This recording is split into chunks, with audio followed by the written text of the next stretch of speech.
Hello everyone, and welcome to this channel, Day-to-Day Christians. In this video, we're working through the story of Moses, and right now we're up to the part where Moses has been visited by God through the burning bush and has been told to go back to Egypt with God's message and with God's power in hand, and to tell Pharaoh to let his people go. So journey with me through this video as we learn more about this story and what ended up happening in Egypt so long ago. So let's get into it. Really quickly, if you're new to this channel, please hit that like and subscribe button. It really helps spread this message out, and I'd really appreciate it. So where are we now? Right now in my Bible, I'm starting from chapter 5 in Genesis. That's where we're going to take off. But if you haven't watched the other videos, if you haven't read up to there, I'd recommend going off and watching those videos first so that you understand the story thus far and can continue on through it with greater knowledge of what's happened leading up to this point. So right now we have Moses and his brother Aaron in Egypt with their families. They're on their way to meet Pharaoh for the first time as God's messengers. And the first thing they say to Pharaoh is the ongoing repetitive request made by God. And it is to let his people go in order so that they can go and worship him in the wilderness. And as you might expect with this incredibly powerful person, the Pharaoh, he says to these two people, and he would know Moses. He says to them, "Who is this God? I do not know him. And no, I will not let your people go. I will not let the people of Israel free." And then Moses, either together with Aaron, or maybe Aaron speaking because Moses has that speech impediment, states that he yearns, and God has said that Pharaoh needs to let his people go so they can go into the wilderness and have the feast and serve God. And if that doesn't happen, then God will send his pestilence onto us and even use his sword. Kind of giving the first threat to Pharaoh. And again, as you might imagine, Pharaoh does not respond to this threat very well. And so what Pharaoh decides to do is to actually make the lives of the Israel people harder because of this conversation with Moses and Aaron. And he makes it harder in the way that he declares that the slaves, the Israelite people, will no longer have straw in order to make brick. Now, I don't know that much about how brick was made back in the day in Egypt, but it sounds like straw was a pretty crucial ingredient to that process. And it made it very difficult for the Israelite people to go about their works and their burdens. And even more so, Pharaoh states that their workload and their expectations of what they get done per day will not change. So that even though they have no straw to make the brick anymore, they are still expected to make just as many bricks as beforehand. So this is a really harsh response from Pharaoh, a real testament to his power to make things more difficult to the people in response to this threat from Moses and Aaron. And it says that the Israelites started scattering across the land in search of stubble to make straw, and that the foremen, the people in charge of the Israelites that are Israelites themselves, were beaten when they weren't able to still produce the same amount of brick as they used to.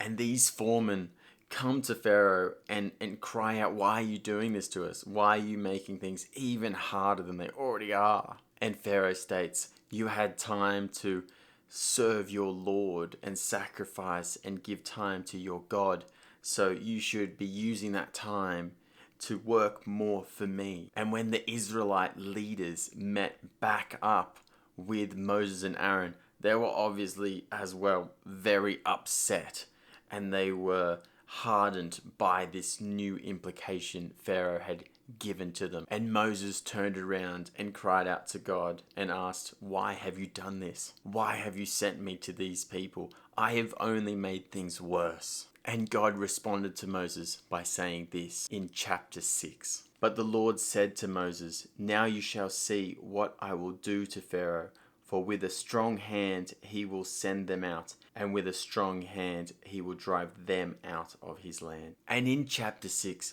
we have a retelling of the promise and the commitment God has given to Moses and to his forefathers through Abraham, Isaac, and Jacob. And God uplifts Moses and says, "Go to the Israelites and tell them that I have spoken to you, and say that God will deliver you out of slavery." Though when Moses went to do this to the Israelites, they did not listen to him because they were hardened by this harsh new situation they found themselves in. So the Lord says again to Moses, "Go back to Pharaoh and command him to let his people go." But Moses says, "The people of Israel don't even listen to me. How too shall the Pharaoh of Egypt listen to me?" But the Lord gave Moses and Aaron the charge of being responsible for being his spokesperson to Pharaoh and delivering his people out of Egypt. So the end of chapter 6 is Moses and Aaron's genealogy, their ancestral history.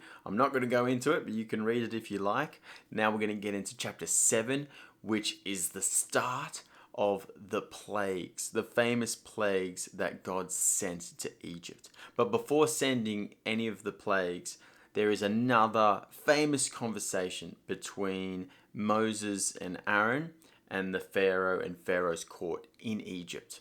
And this is what happens in that conversation. Bear in mind, in this chapter, it reveals to us that Moses was 80 years old at the time and Aaron was 83. So God here predicts what Pharaoh is going to do at the beginning of this conversation between him and Moses and Aaron.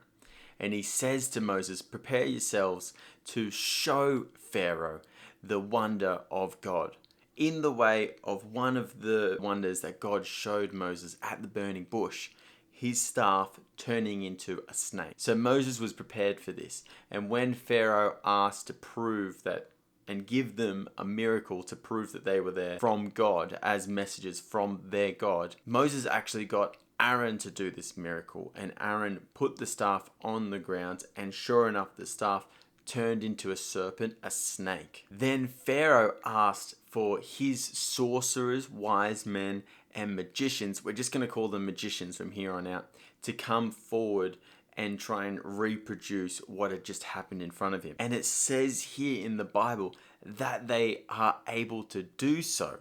Obviously, probably in a different way, using trickery, but they were able to turn staffs into serpents, into snakes as well in front of Moses and Aaron. Yet it also states here, which is kind of cool, that Aaron and Moses' snake, the snake of God, swallows up and eats all of the other serpents that had come forth from the magicians. Kind of showing God's power here in a small way. But at the end of the conversation, Pharaoh was hardened and was not willing to let the Israelites go.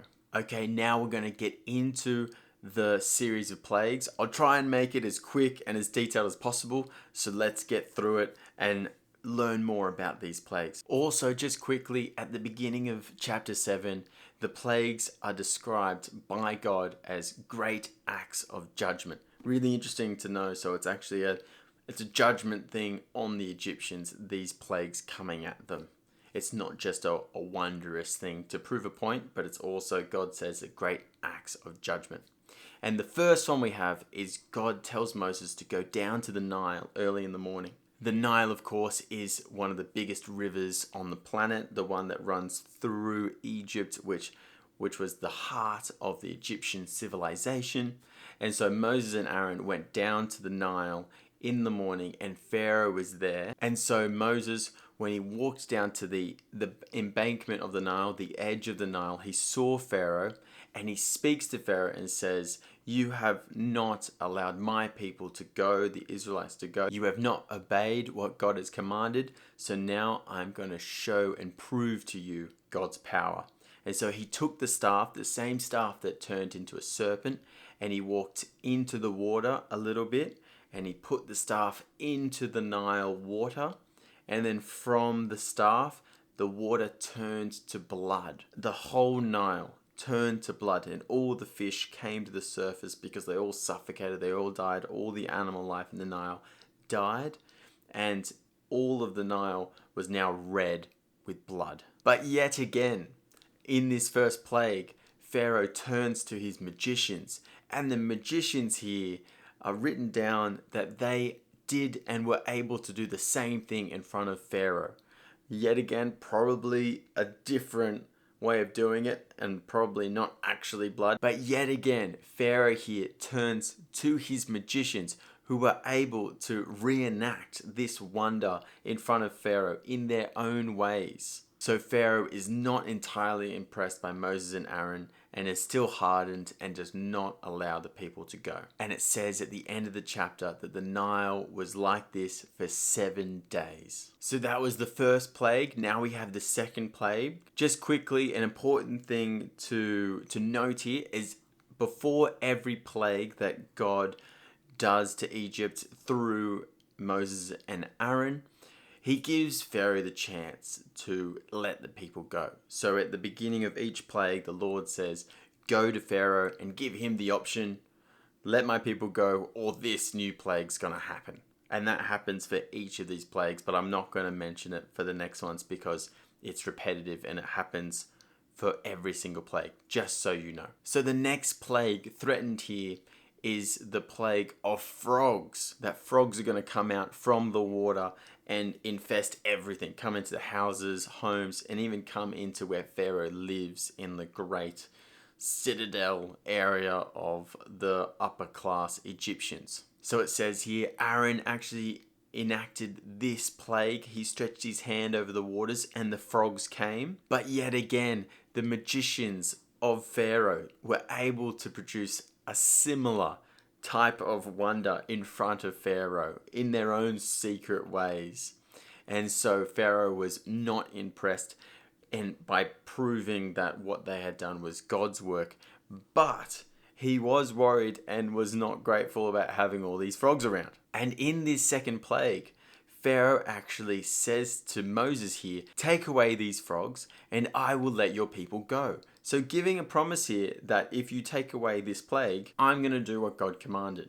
That's what Pharaoh is promising here. So Moses was pretty happy with that, as you might imagine, and goes off, cries out to the Lord and asks God to take away the frogs, and God does so. But then as soon as the frogs are all gone, the Pharaoh hardens his heart again and goes back on his word and says, no, I'm not actually going to let the people go. But thanks for getting rid of the frogs. I actually don't know if Pharaoh thanked him for getting rid of the frogs. That was just made up. Hopefully he did. That would be the least he could have done. So the next plague that was brought onto Egypt was that of gnats. Really quickly, gnats are these little insects, these little flying bugs that fly in great numbers and that land on you and they bite you and they sting and they hurt, but they also leave lots of harmful bacteria on you that can cause other issues. So it's a real kind of plague of little insects that are the next things to come to Egypt. And it says here that the way that Aaron and Moses bring them about is by throwing dust into the air, and all of the dust of Egypt turns into these little insect gnat things. I would say that one of the most interesting things about this plague is the fact that here the magicians are no longer able to reproduce the wonders that Moses and Aaron are doing, and even go further to state that this, what Moses and Aaron has done and brought forth, is proof that this is the finger of God. So they are now becoming fearful of God. They were the ones that were deceiving Pharaoh to think that what Moses and Aaron were doing was just nothing special. But now they're knowing and they're kind of becoming fearful that no, this is actually God's work and this is big stuff that's happening. And so here in chapter 8, verse 20, we have the next plague, the fourth plague, which is flies. We all can agree that flies can be super irritating, but when they come in these numbers, it's a real pain. Here, one of the more important little details in this plague, which I find interesting, is that the area of Goshen, which we've talked about in the other videos, which is the area where all the Israelites live, they were not impacted by this plague. And it says that specifically. So we can kind of assume then that the other plagues, the Israelites probably did have to deal with them as well.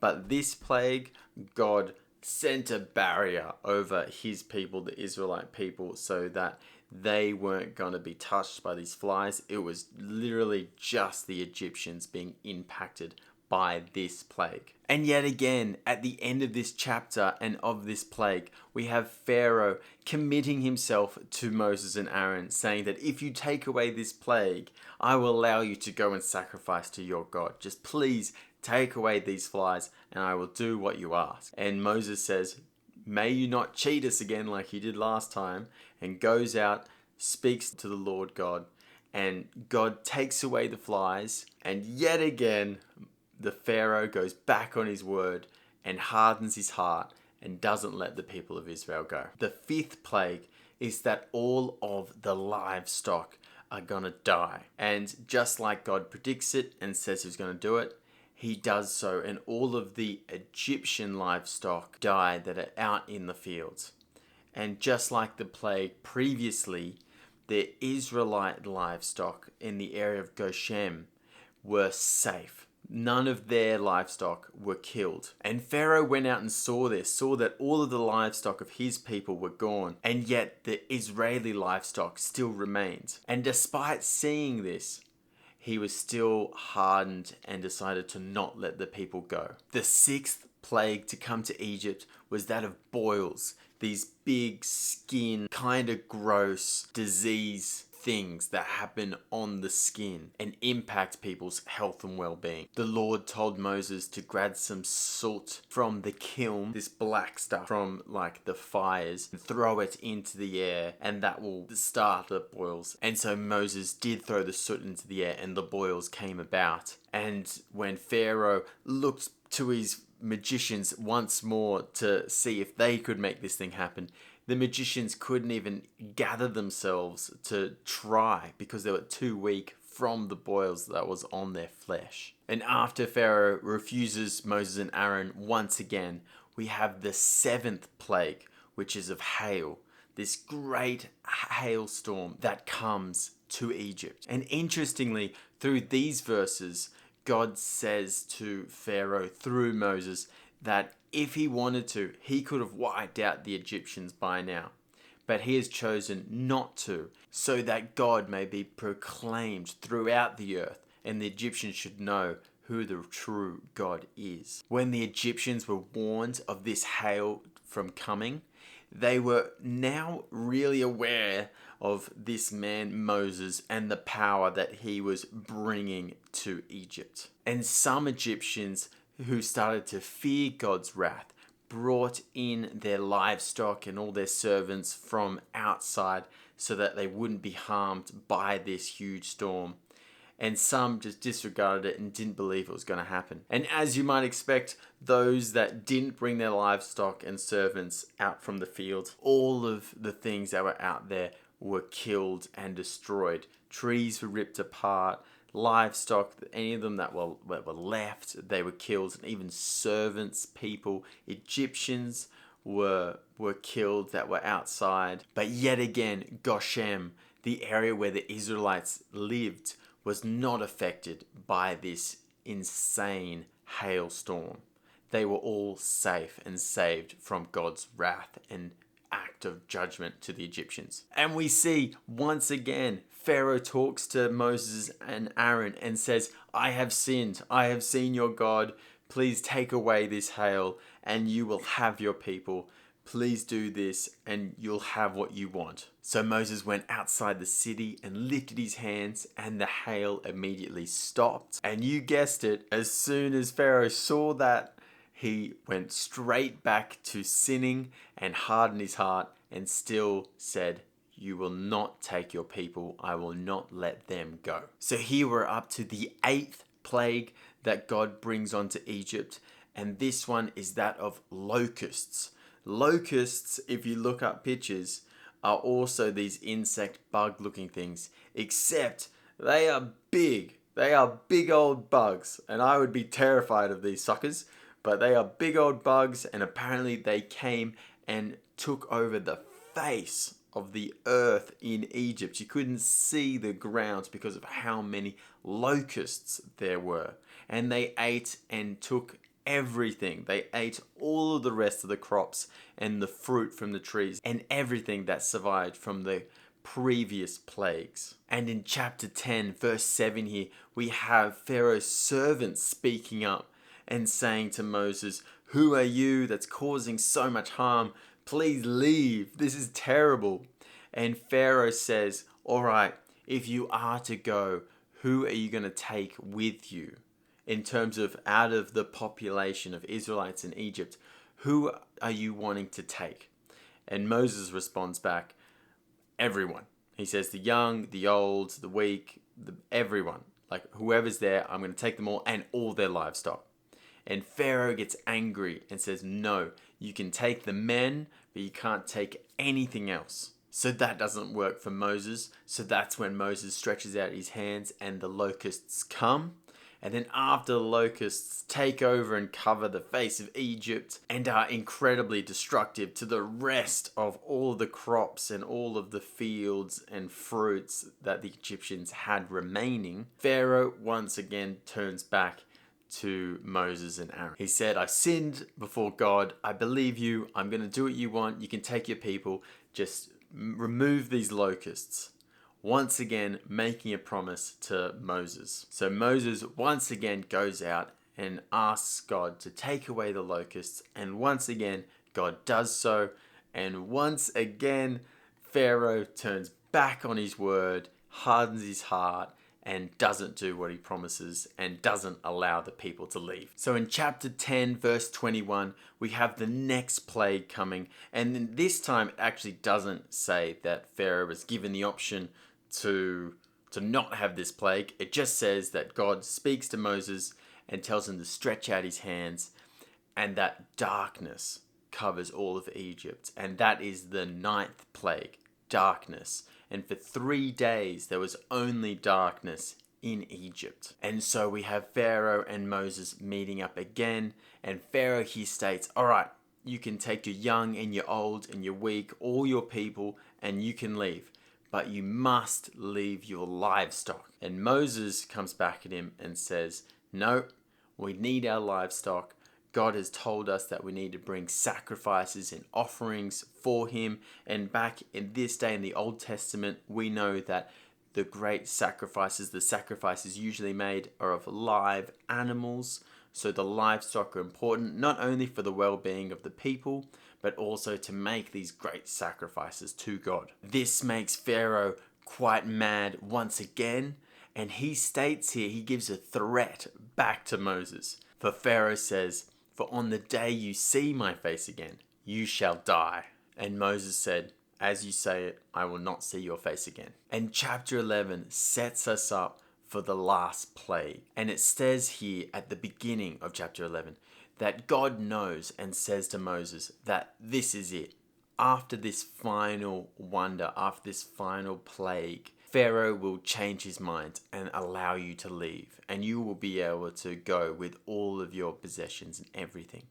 And God actually says to go out and to collect wealth from the Egyptians.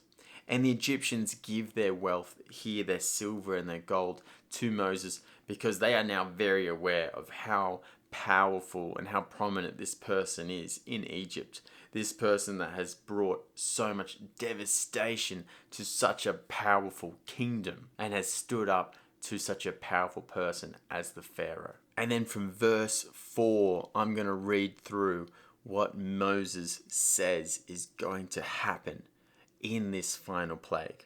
This is what is written. So Moses said, "Thus says the Lord, about midnight I will go out in the midst of Egypt, and every firstborn in the land of Egypt shall die, from the firstborn of Pharaoh who sits on his throne, even to the firstborn of the slave girl who is behind the handmill, and all the firstborn of the cattle. There shall be a great cry throughout all the land of Egypt, such as there has never been nor ever will be again." And then it says here in verse 9, God is speaking, "Then the Lord said to Moses, Pharaoh will not listen to you, that my wonders may be multiplied in the land of Egypt. Moses and Aaron did all these wonders before Pharaoh, and the Lord hardened Pharaoh's heart, and he did not let the people of Israel go out of his land. So we're not going to get into this final plague, this Passover, in this video. I'm going to make that a separate video in the next one. But we can see here the setup that this final wonder, this final act of judgment is going to be the biggest. And the act of judgment that is coming is the death of all of the firstborns in Egypt.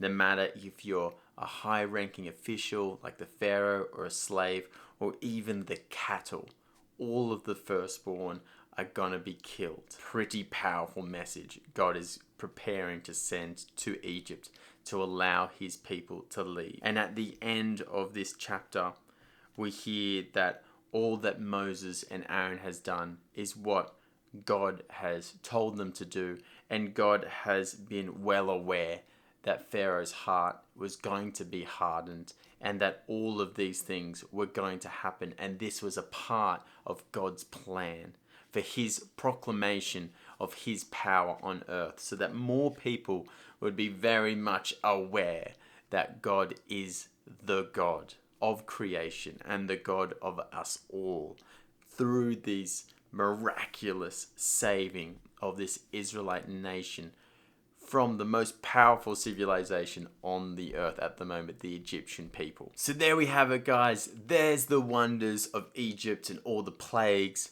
Let's run through the ones that we went through really quickly. The first one was the Nile water being turned into blood. The second was the frogs. The third one was the little insects, the gnats. The fourth was the flies. Fifth, the livestock dying. Sixth was the boils. Seventh was the hailstorm. 8 was all the locusts. 9 was darkness over the face of Egypt for 3 days.